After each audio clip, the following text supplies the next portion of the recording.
Hey there, quick review on one of my favorite firearm products, Magpul Polymer Bipods. These are excellent to add to any firearm. Up here on top, this is the MOE version. It's gonna mount to your typical swivel stud.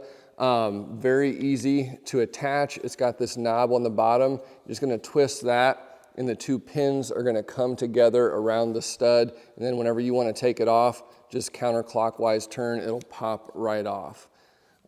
Made in the USA product, very, very nice fit and finish on this. You can hear and feel as you use this, everything just snaps into place really nicely. You can hear just popping this down.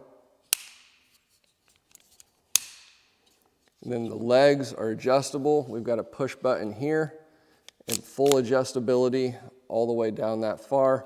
About a 1/2 inch increment that you can move this up and down, and it works really well.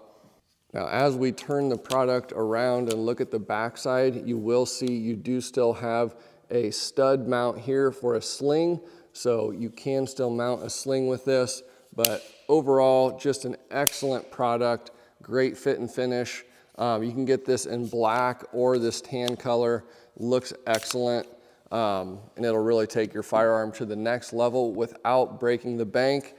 And these are extremely durable. They're polymer. You don't have to worry about rust with these, and they're very lightweight, coming in at 8 ounces. So recommend it. I don't think you can go wrong with these bipods. Just an all-around great product by Magpul.